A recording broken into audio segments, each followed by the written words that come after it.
So we had started looking at applications of integration to computing areas between curves and so on.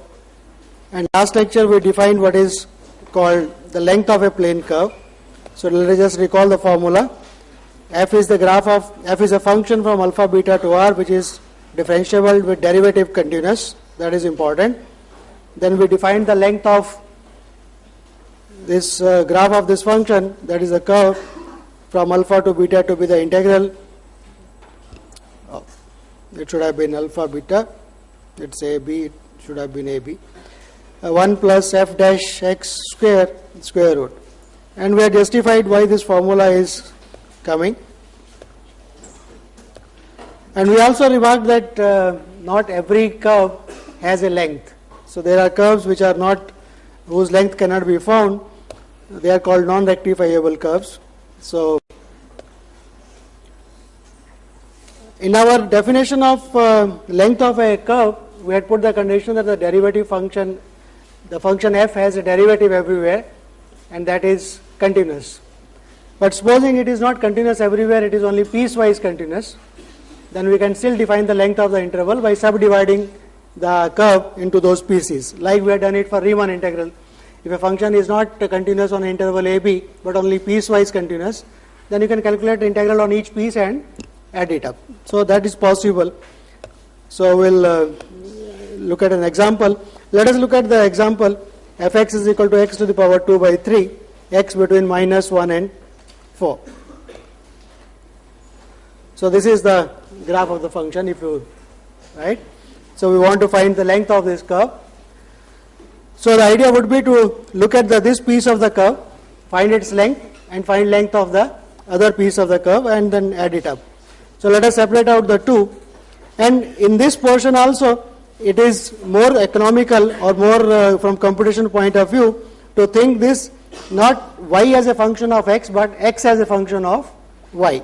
So if you write that, so f1 y is equal to minus y raised to power 3 by 2 between 0 and 1, this portion. And the other portion is the same thing, but the range is from 0 to 4. So you can evaluate the two integrals. L is equal to L1 plus L2. So find out 1 plus f prime, f1 prime, the corresponding function there, and for L2 the function is this.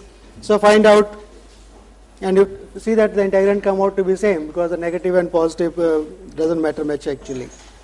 So you can compute this integral by usual substitution and so on, and the value comes out to be this. So the basic idea is that if a curve is not smooth, whenever for a curve the derivative exists and is continuous, that is called a smooth curve. So if it is piecewise smooth, you can consider each separate piece and add the lengths. So that is the idea. Sometimes the curve is also given in a parametric form. After all, what is a curve?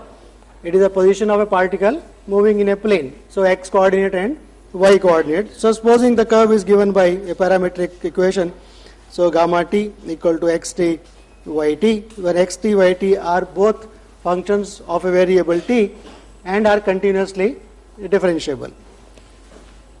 Then you can compute the length between this portion to be equal to. Okay, let us also make a condition that the curve does not cut itself somewhere, right? The curve does not cut itself, because if it cutting, then that piece can be taken out separately, right? So such curves are called simple curves, where gamma of t1 is not equal to gamma of t2. That means this gamma as a function of t is a 1-1 function, right? If it is not 1-1, you cut out and look at this each piece separately. So for that, the length is defined as alpha to beta x prime t square plus y prime t square. That is basically coming from the fact that the derivative for a function, right, dy by dx is equal to, in terms of parametric form. So you put that formula, that is precisely this equal to this. So that is the length of the curve in the parametric form. So as I said, saying gamma t1 is not equal to gamma t2 is just saying that the curve does not intersect itself again. So no point of the curve, right, the particle does not visit a point twice. Every point is visited only once. The point does not come back to that position again. So let us look at some simple example. Xt is a cos cube t, yt is a sin cube t. So it's just computation of x prime t, y prime t, and verifying that. So this curve is normally called asteroid. You can also interpret this by writing as x to the power 1 by 3 is equal to a cos t and squaring and adding. So that gives you a Cartesian formula, right? X raised to the power 2 by 3 plus y raised to the power 2 by 3 is equal to a raised to the power 2 by 3. So that is a Cartesian coordinate representation of, but that is implicit, right? This is a relation between x and y. But here it is x and y, so this is the graph of the function, right? Sorry, not the graph of the function, graph of the curve. That is how the curve moves as you vary t from 0 to 2 pi. So computation is simple. You have xt, you have yt. Find out the derivatives, plug in x prime t square plus y prime t square, square root, and simplify. This absolute value comes because you are taking positive square root. Length is always a non-negative number, right? So always be careful that.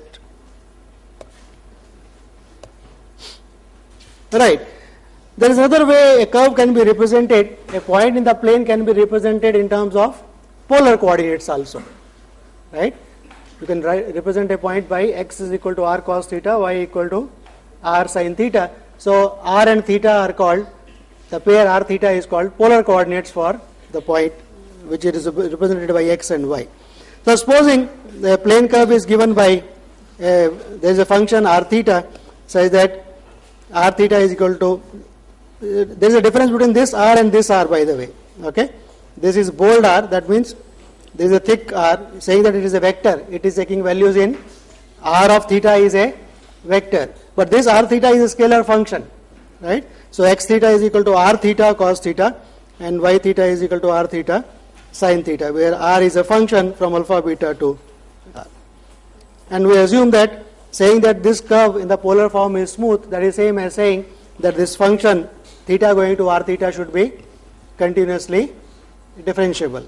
So once that is there, this curve is called smooth in the polar form, and then we can write down r theta 1 not equal to r theta 2, that corresponds to the curve is a simple curve, right? No point is visited again. So the length is given by this formula. From where does this formula come? Basically from parametric form, right? xt, yt. So you can have, for a curve in the polar form, x theta is equal to r theta cos theta, right? So you can write it in the parametric form. R theta is x theta, y theta. Then you can write x theta is r theta cos theta, y theta is r theta sin theta. So you can think polar form as a parametric representation, right? Where the x coordinate is given by r theta cos theta, y theta is given by r theta sin theta.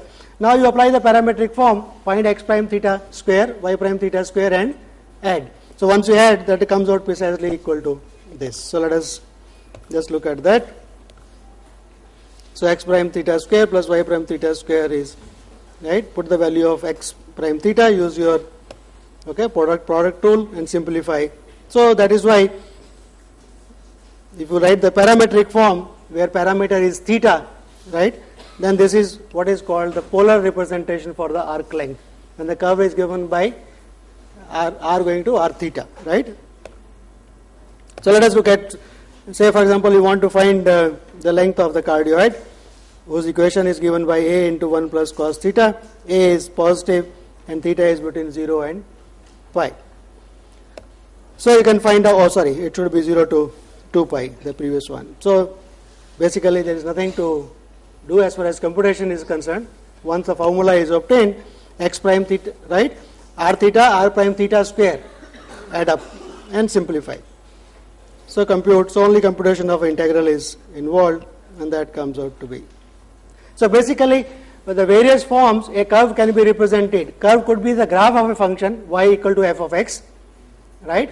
Then the formula is integral from appropriate limits 1 plus f prime square root. If it is in the parametric form, the derivative f prime is written in the form of x prime t square plus y prime t square dt. Instead of dx, it is dx by dt and dt. So that is the formula for the parametric form. And the polar form is same as the parametric form, right? R theta, so it gives you x theta is equal to r theta cos theta, y theta is equal to r theta sine theta and put the parametric form, so you get that polar form. So these are various ways of representing. For example, another example of a curve in polar form is r is equal to cos 2 phi, where phi is between 0 to 2 pi. So you can see already that it is a smooth curve, right? As a function of phi, it is differentiable everywhere. And if you try to draw the graph of this, sketch this curve, then you will find that there are 4 loops in this curve. So that is why it is called a 4-petal rose. So that is what the graph looks like. Okay. So either you can compute the integral directly from 0 to 2 pi and put the formula, or because of symmetry, you can also try to compute, right, length of each petal separately and add 4 times that, whichever is your choice, right. If you know that there is going to be a symmetry, right, you can make use of that symmetry and compute the integral of the 4 pieces separately. That means 4 times between those portions of integration. So this is one application of integration was areas, computing the areas trapped between 2 curves or area below the graph of a function. The second application is finding the length of a curve. That is another application of definite integrals or the Riemann integral. We'll go over slightly further and look at another application to what are called finding areas of surfaces of revolution. So we are going in 3 dimension now. The objects are going to be in 3 dimension in R3, and we are going to look at what are called areas of surfaces. We are going to look at present only surfaces which are called surfaces of revolution. So the name itself says that they are obtained by revolving something, right? So let me say what we are going to look at. So let us say the graph of a function f in an interval a b to r. That is the graph of a function, right? And this graph can be rotated about x-axis. So imagine this graph, that is a curve in the plane.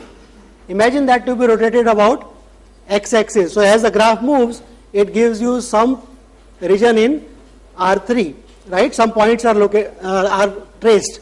So that is the locus. You can think of the locus of this graph as it moves along the axis, rotates along the axis. So that is called a surface, and that is called surface of revolution. So that is called surface of revolution. Let me give you some illustrations of this because they are very important, and many of the, so this is a graph and that is being rotated.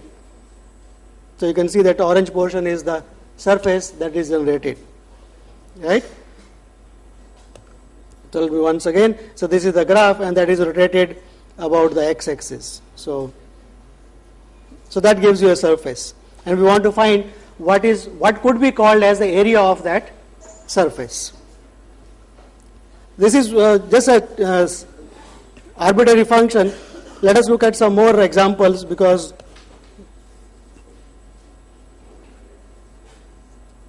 my God, you can't open something. Okay, probably if I will locate, there is some, let us look at if this opens. Okay, good, this opens. Okay.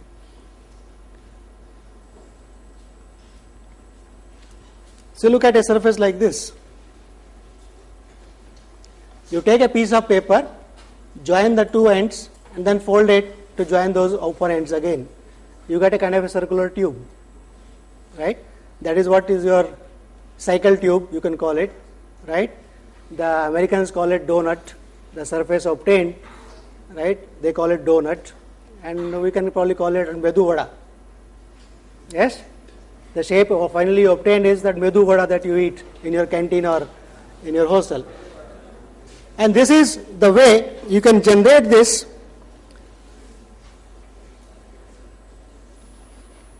See, this is the kind of surface you will get.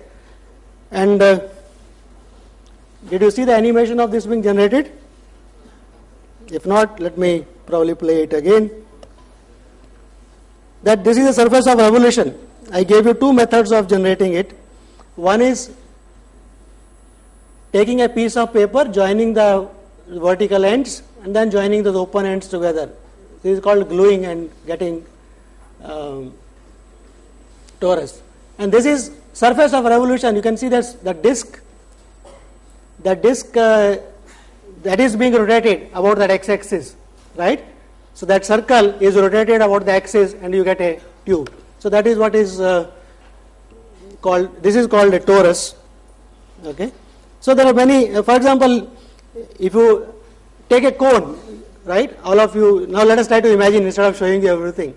Take a cone, right, like when you go and buy, I think in Bombay it's very common, if you happen to be in a Juhu Beach or Chopati or somewhere and you ask ek rupees ka sing dana dena, so he'll roll out a piece of paper in the shape of something and put something and give it to you. That is a cone.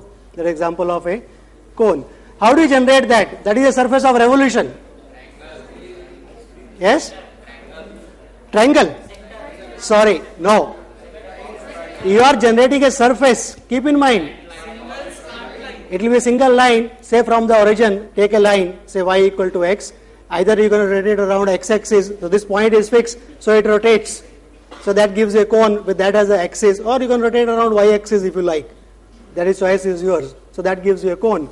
If you take a horizontal line, say y equal to c, horizontal line, rotated around x-axis, you will get a cylinder. Right? If you take a semicircle and rotate, you will get a sphere, hollow sphere. So you can see various surfaces that you come across, right, are actually surfaces of a revolution. And we want to find out, is natural that we would like to compute what is the area of that surface, what should be called as area of that surface. So that is what we want to do. So the area of the surface, let us take the function is f of ab to r, that is rotated about x-axis. Okay. So we are saying that the area is given by this formula. So it is 2 pi integral a to b mod fx square root of that. Now either you have to remember this formula, or if you understand how this formula comes, it becomes easier. So let us try to understand how this formula comes. So this is the graph of the function which is going to be rotated around x-axis. So imagine a small portion of that graph, call it dl, right, that is rotated. Okay. So when you rotate a small portion, this is the kind of thing you will get. So you can imagine that when L is, this dl is small, this is a kind of straight line. So when you are rotating a straight line, what you are going to get is a cylinder. So you can try to find the volume of this thin piece being rotated about x-axis, and what is that, find out the area. So what will be the area of this cylinder? Basically you can cut one end of the cylinder and open it out, that is a rectangular strip. So very easy to find. So what will be the length of this? 2 pi the radius, so 2 pi the radius, 2 pi x, f, right, fx is the radius. Okay. So 2 pi fx into dx, right, 2 pi, so this length is x and that height is, what is the height? That is fx. So what is the circumference? 2 pi fx into dl, right, dl is the length, 2 pi l into dl, that is the area of this cylinder, and when you want to add up, you should sum it up, right. So add and sum, multiply and sum, so that is what we are writing for a small height. So 2 pi mod fx, right, depending on up and down, you should be taking only the absolute value because you are defining the area. So 2 pi fx into dl, but we know what is dl, arc length in terms of dx. So put that formula. So dl is 1 plus f prime x square dx. So it gives 2 pi fx into this integral. So that is how the formula comes, right. So you get that formula. So this is the definition of surface area. We are not computing surface area, by the way. It should be very clear what we are doing. We are defining the area of that surface of revolution to be equal to this. Okay. This is a definition because we don't know apparently what is surface area concept. So it is being defined for surfaces of revolution when fx is rotated about x-axis, f is between a to b, this is the surface area. So for example, let us compare it with the standard things. The cylinder, after actually we have used this already, we have taken a thin strip and taken it as a cylinder, right. So we want to verify that. So the line is straight line, okay, derivative will be 0, so that is 2 pi rh, right, that cylinder. let us look at a ellipse, okay, x square over a square plus y square over b square equal to 1, that is rotated about x-axis. That gives you shape of something like a egg, right? So that is called ellipsoid, and we want to find what is the area of that ellipsoid, surface area of the ellipsoid. But rotating the full ellipsoid or half ellipsoid is same, it will give you the same surface, right? Whether you rotate the full or half, like getting a sphere, whether you rotate a semicircle or a full circle, you will get only the sphere. Surface of revolution is same. Okay, so it is enough to take the upper one and rotate it around x-axis to get the ellipsoid. So do that. So you know the function y equal to 1 minus square root positive sine. That is the function being rotated. So compute the derivative. So that is the function. Find its derivative. So 1 plus 2 pi fx. So 2 pi mod fx. So that is y, okay, into square root 1 plus f prime. So put that values and simplify and integrate. Okay. So once you set up, there is only a question of integrating. So you can put it in terms of a constant c, which is called the eccentricity of the ellipse. That is c is equal to a square minus b square by. So this comes out to be the integral. You can see. So the basic idea is realizing some surface in R3 as a surface of revolution, visualizing it, finding what is that function, right? What is the graph of the function which is being rotated around x-axis, right? Similarly, you have something you can rotate about y-axis also, right? The function should be appropriately interpreted. So we'll see that. So sometimes, okay, the curve, that graph y equal to fx could be given in terms of a parameter, right? xt, yt, t between alpha and beta. But when you are looking at curves, you should be careful, right? This should not intersect the axis around which you are going to sort of rotate, then you will have a problem, right? So let us assume that the curve does not intersect it lies only on one side of the axis, because if it intersects, then you can separate out the pieces anyway. So assume that the curve lies on one side of the axis, okay, which is x-axis, and is revolved around the x-axis to generate. You know dl is given by, that we have already known. So 2 pi fx mod fx into dl, and that is the formula. So everything should be in terms of t. So write, okay, that height y is function of t. So that is the surface area when you are rotating a curve in the parametric form. Okay. Similarly, if you rotate it around the other axis, y-axis, you can define alpha to beta xt, right? Other axis, the radius will change, right? Instead of yt, it will be xt, but dl remains the same. Arc length remains the same. So the reference only comes when you are rotating about x-axis, right? The height is the radius for rotating. When you are rotating around the y-axis, the x-axis, right? X coordinate is going to be the radius at any point. So that is y-axis coming here. So this is, we want to find that surface area of that tube, right? Cycle tube. So what we are doing, we are looking at a circle at this point, right? So circle is at the point 0b of radius a, and this is rotated around x-axis. So that will give you a cycle tube, and we want to find out what is the surface area of that cycle tube. Okay. So for that, you can write a parametric equation for that circle, right? That curve, you write the parametric form for that. So what will be the parametric form for that? X circle, right? At this point, center being 0b, the parametric form. So x is equal to a cos t, y is equal to b plus a sin t, t between 0 to 2 pi. That is the parametric. So you see how parametric form is useful in finding. So once you have the parametric form, you can find the surface area by plugging in the formula, right? So that is yt, so that b plus a sin t, square root x prime t square plus y prime t square dt, and evaluate the integral. So that comes out 4 pi square ab. Okay. So that's how there is application of integration. So that is when you take a curve and rotate, you get a surface. But when I was saying example of a cone, somebody said you can take the triangle and rotate.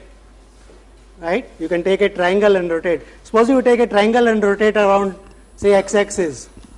What you will get? You will get a cone, but it is solid. Every point inside the triangle is also getting rotated. So that is getting something solid, a region which is a solid region in R3, not a hollow region. So you will get a region. You can ask what is the volume of that region. Right? So now you can ask what is the volume of that region. So we are going to look at volumes of solids of revolution. But before that, a general principle which is useful in finding the volumes of solids in R3 is very intuitive, very geometric. You have a solid, okay? Imagine, think of a potato, okay? Because such kind of example will say in your mind. Take a potato, you want to find its volume, right? What you will try to do? You will try to make small chips of it, find the volume of each chip, and that to add it up, that will give you the volume of the whole potato. That is the basic idea. So you will take that object, slice it, make slices, find volume of each slice, and hoping that you are able to find the volume of each slice. Right? You are able to find the volume of each slice and add it up, and make this number of slices better and better. Right? More and more approximation, better approximations. So this is called method of slicing by finding the volume. So this is the idea. So this is the shape of this is a potato. Okay, this is a solid in R3 whose volume you want to find. First of all, if you want to find a volume, it should be a bounded object, right? Bounded region. Then only you can find its volume. So let us assume it lies between two planes, x is equal to a. X is equal to a is a plane, right? And x is equal to b. So that object whose volume you want to find, the solid, is between two planes, right? And now what we are going to do, if it is between these two planes, I am going to slice. Okay, I am going to slice this object by taking planes which are parallel to these two planes, and I will take on slicing. So imagine you draw one plane and nearby, so this is one plane, and you draw another one, so you will get this thin slice. So this is the slice that you are getting. Okay, take one plane, take a nearby plane, and cut that object by these two nearby planes. So that will give you a slice, right? Cutting only twice will give you the slice. So that slice, you want to find the volume of that slice. How will you find the volume of that slice? You can imagine that slice to be a cylinder whose thickness is the distance between the two planes. Let us say it is dx. And supposing you know the area of, so now you see, you already computed surface areas. So imagine you know the area of the surface, that is the face of the cylinder, call it as AX. So what is the volume? AX into dx, and you want the total, so it is integral from A to B AX dx. So that is the basic idea of volume by slicing. So that is what is written here. So to find this, take two planes, okay, then the volume of the slice will be AX delta x, and the total is integral A to B AX dx. But you want to integrate, you have to be mathematically very precise and show that this AX as a function of x should be integrable, then only you can add it up, right? So that means at least you want it should be some, more often than not, this is going to be a continuous function, right? But that surface, right, for each slice at every point x, when you cut it, you get a face of that slice, that is AX. So as you vary x, that AX varies, that should be a integrable function. Then you can integrate and get the, define this to be the volume of surface of revolution. So let us look at cylinder, that is straightforward. Each slice is going to be actually a, right, solid cylinder.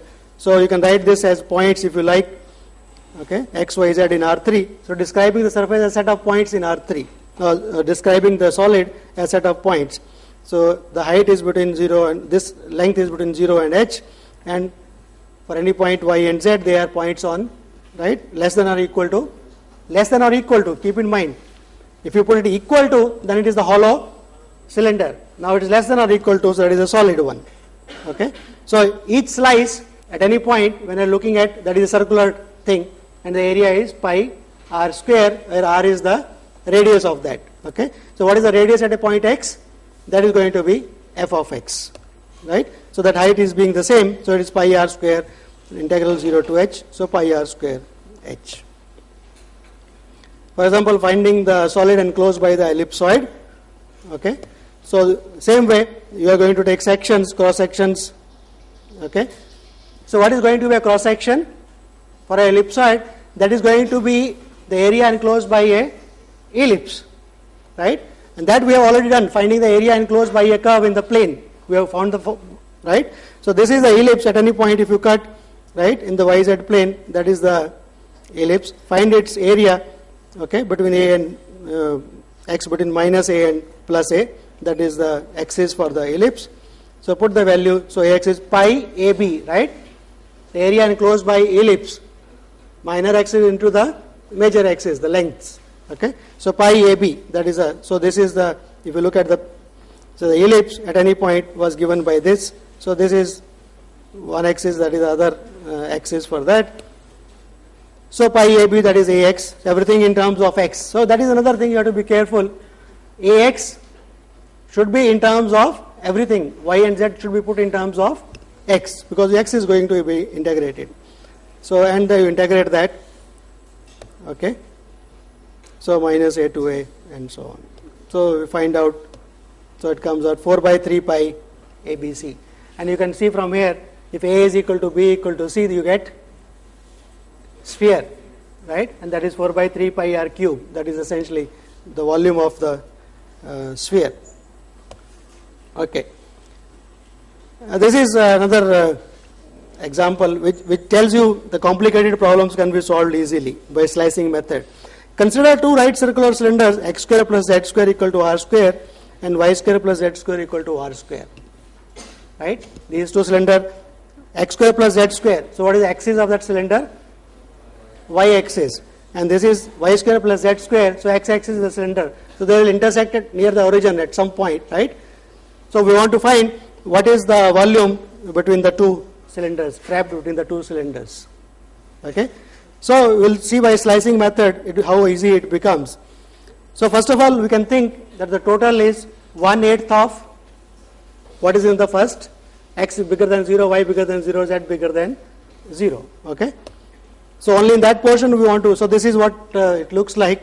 So this is one cylinder, one in the portion x bigger than 0, y bigger than 0, z bigger than 0. Similarly other one, right, x axis and the y axis. So this is a portion in between, right? And that volume you want to find. So what you will do? Let us take slices. Let us take slices parallel to the xy plane. Take slices of this region, solid, parallel to the xy plane. What are these slices going to be?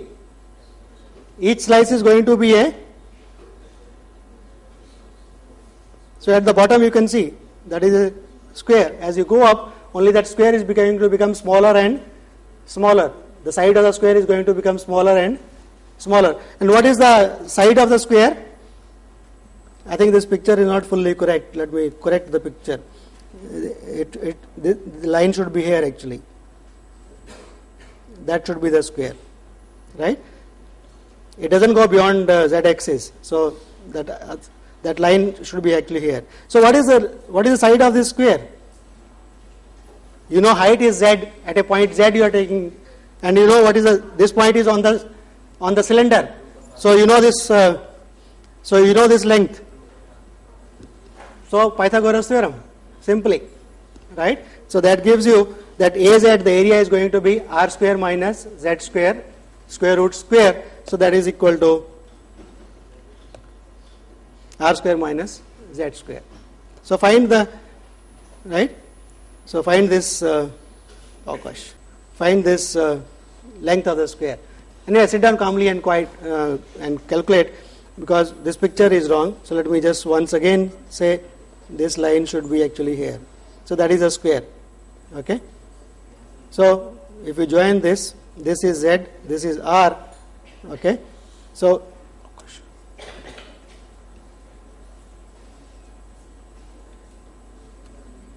okay. So anyway, you verify Az is equal to r square minus z square. So what is the total volume? It will be 8 times, okay, 0 to r. From how much the height will vary? Up to the height of the radius of the cylinder, right? Bottom z axis, how you will start with xy plane and go up to when you get out of that cylinder. So that is z is equal to r. So 0 to r square minus z square, that is Az dz, and compute. So that is the volume of the cylinder, volume of the region enclosed between two cylinders. Now you see this method of finding volume by slicing, you have to know the area of the face area of the slice, right? Ax. If you are able to somehow from the geometry of the region or whatever data is there, you can compute, it's okay. But supposing this region is some surface of, is a solid of revolution, some area being rotated. For example, the triangle, when you rotate, you get a solid cone.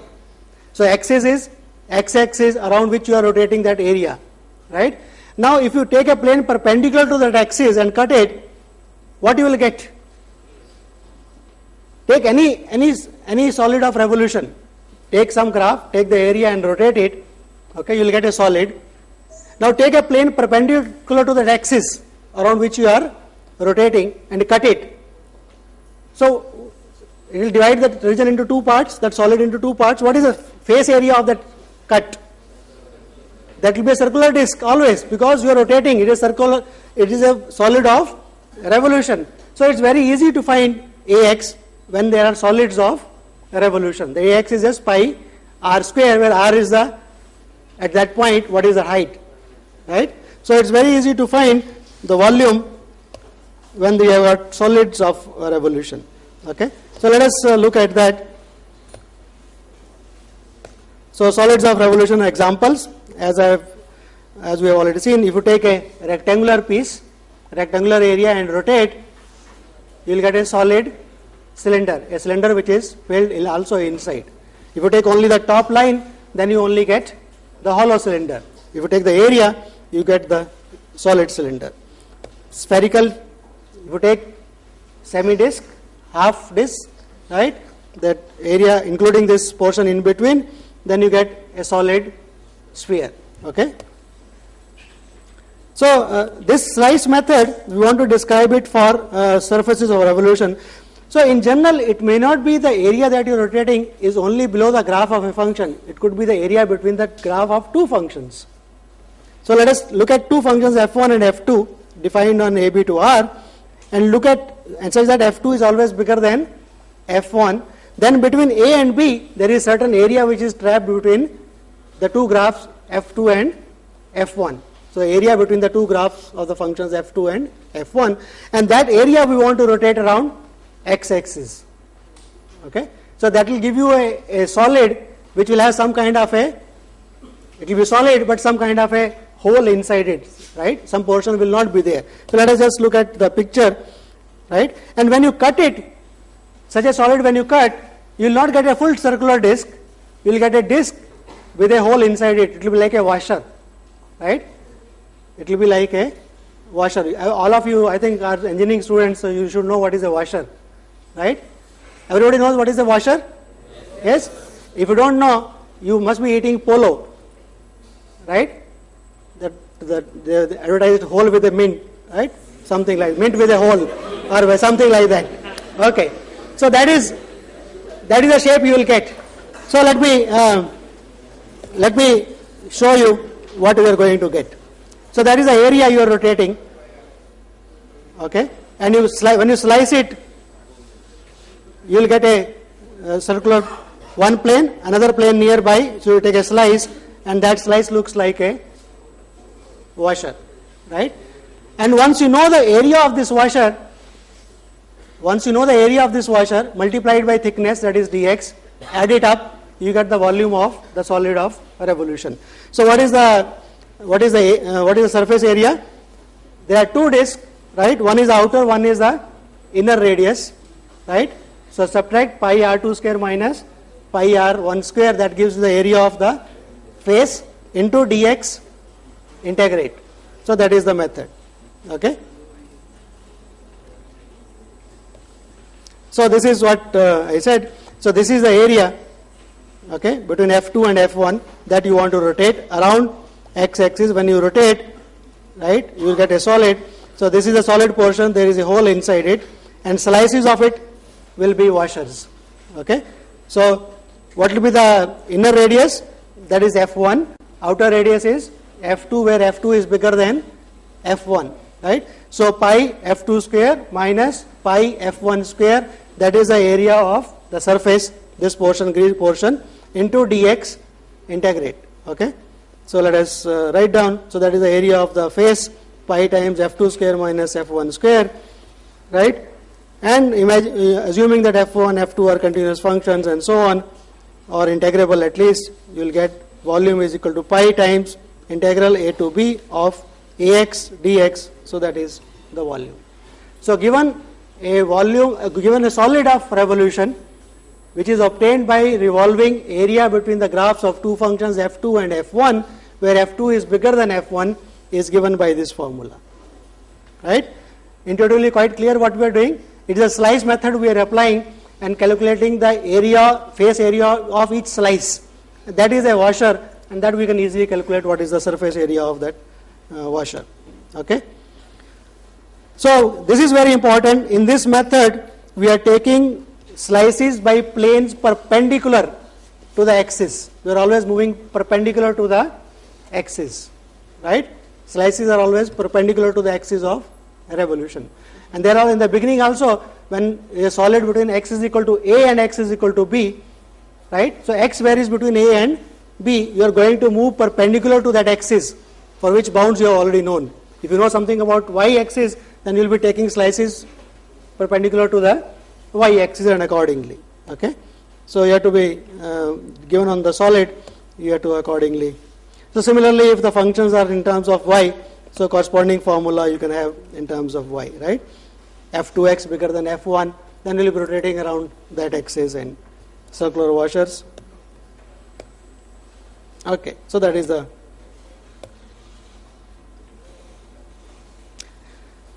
So let us look at some examples. So let me look at the picture. So these are two lines, right, up to h. Equation of this line is given. Equation of, so this triangular region is rotated around x-axis. So you get a solid of revolution, which is a cone, right, with a hole which is again in the shape of a cone inside it. So you want to find the volume of that kind of a object. So it's by washer method, take each slice, equation of, right, equation of the lower line you know, equation of upper line you know. So pi at this point y1, y2, so pi y2 square minus y1 square, so is r2 square minus r1 square by h square x square dx. So put that value and compute. So that is the, okay. Let us look at the region in the first quadrant bounded by the curve y equal to x square and y equal to 2 minus x square. And so now what you are doing is you are looking at graphs of two functions and looking at the area between them and rotating it. So these are the graphs of two functions, y equal to x square, a parabola. This is another parabola, inverted parabola. So essentially this is what you are going to get. Okay. So this area, okay, that is revolved around. Okay. So this is the area which is being revolved. So if you want to apply this washer method, now you have to be always careful, right? If you want to apply the washer method, you have to split your solid into two parts because the washers differ. See, if when you are going, okay, when you cut it, so the washer here, actually there are slices. In this case, there are no washers coming. There will be just slices only, right? If you are going perpendicular to this, then what are the slices you are going to get? There are going to be slices which are going from here to here, right? And the other case, they will be from here to here, right? That is a slice. So you have to be careful. So y between 1 and 2 and 0 and 1 and 1 and 2, you have to separate out the two parts, right? To compute that by volume by washer method if you want to do. So you will do that and compute accordingly each one of them, right? Because there is only one radius, there is no hole for each washer, right? So it is just y square and the other y square, the radius. So you have to be careful. The basic thing is when you are applying washer method, your slices are to be perpendicular to the axis of rotation, right? Now if those slices go from one, you have to see what are the radius of those slices, right? The circular disc. And that you have to be careful. In this case, that happens to be going from same curve to same curve. In one, they are actually discs, right? But that changes once you go from y equal to 1, 0 to 1 and 1 to 2. So you have to split it into two parts, okay, to calculate. Is that example clear to everybody, or shall I repeat it slowly? Repeat? You want me to slow down? Okay, let me go back. So is the first quadrant bounded above and below by the curve this. Okay, this is in the first quadrant.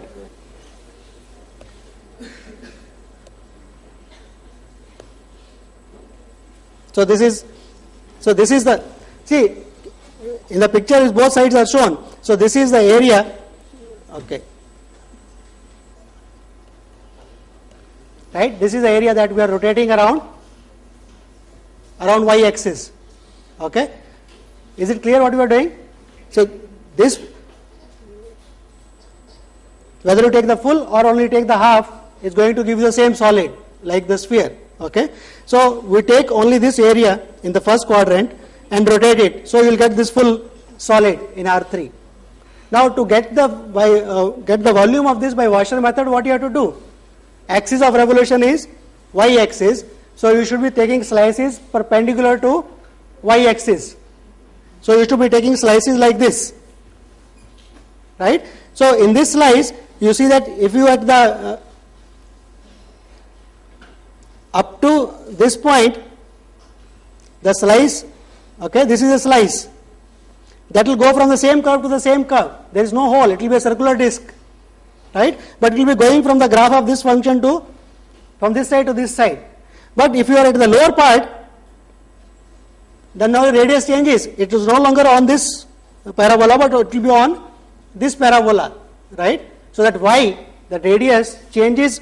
Up to 0 to 1 you will be going on this one, and 1 to 2 you will be going according to the other parabola. So you are forced, because your slices no longer remain same for, right? They don't vary from the same graph of the same function. They change. Up to 0 to 1 it is different, 1 to 2 it is different. It is something like in one variable you want to find the area between the graphs of say some shape, right? When you move parallelly, you have to sometimes cut your region into two parts, right? Up to certain x going from here to here and then x going from there to there. So similarly, because this axis of revolution is the y-axis, your slices are going to be perpendicular, and that slices vary, right? The radius of the slices vary differently from 0 to 1. They are on this parabola, okay? That radius is up to here, this is the radius, and when you go here, that radius is up to there, okay? That is the radius. So that's why we are forced to divide the computation into two parts. You imagine only this lower portion being rotated first, up to 0 to 1, that gives you a solid. Find the volume of that. So you find only this portion being rotated, find the volume of that, okay? That is integral from 0 to 1, and each slice is going to be like this. And on the upper portion, again, take from, this is the point 1, so 1 to 2, in that portion, right? Then you rotate this portion now, this portion. That when you rotate, you get the other part of the solid. And there the slice is going to be according to this parabola y equal to 2 minus x square. So that's why you are forced to divide it into two different parts. So do that and we'll get the volume by the Washer method. Okay. Okay, I think there's no more. Okay, I think let me take a breather for as far as this lecture is concerned. I think there are about 5 minutes. I just want to say something about the quiz tomorrow. I think many people are sending mails and such kind of things. What is the quiz? What is going to be? What kind of questions? Luckily, they are not asking what are the questions you are going to ask. Modulo that, almost everything is being asked. So let me once again clarify to all of you. There is no objective type question. All are descriptive questions, but there will be short descriptive questions. I think all of you know the meaning of short descriptive questions, because I gather from CBSE 10+2, this is short descriptive, long descriptive, and such kind of things are known, right? So there will be short questions, but answering a question, something is being asked, say say something is asked, prove this thing. Okay, so prove a differentiable function, every differentiable function is continuous, right? So you shouldn't write by theorem. Okay, it is true because the theorem is being asked now. So you have to give a proof of that theorem, right? A function is differentiable, what differentiability means, and from there logically how it implies continuity. Those steps have to be written down. Okay. For example, somewhere else in some other theorem you are using continuity of something, a function which is known to be differentiable, then you don't have to prove every differentiable function is continuous. When you are using this theorem somewhere, you just say because the function is differentiable, hence it is continuous and hence this thing happens. Okay. So, but each step you should justify. If you don't write a step, don't justify, you may not get marks for that step. All the questions will be of 2 marks each. There will be 5 questions. So I am preparing you psychologically. There are 5 questions of 2 marks each. Each part marking will be 0, 1 and 2. There is no half mark at all. So if a step, even if you make a mistake of plus minus sign, it may not be condoned even if your mathematics may be correct. Okay, so be careful. Okay, we want you to do it carefully, logically, the mathematics, how it should be written, not in a hurry that you want. And there will be ample time to finish those 5 questions. They are very short questions. Okay, some of them you may be able to finish like this, but some may require, if a computational question is there, that will require some computation and may take time. But there are some thinking questions will be there, of course, where you have to think and answer, justify something, right? So both type of questions, could be theory also is possible. Okay, anything else you want to? Pardon? Right. Whatever is done in tutorial class till yesterday, okay, topics covered till yesterday. Tutorial class meaning not the problems only, the topics covered up to tutorial sheet 4 are part of the quiz. That is a portion for the quiz. Yes? No, approximations are not there in the whole syllabus actually. We are not going to cover, not going to give any questions on approximations. I just gave you as an application of differentiation approximation so that you appreciate differentiation more. There are going to be a separate course on that kind of thing, that kind of mathematics. Okay? So all the best.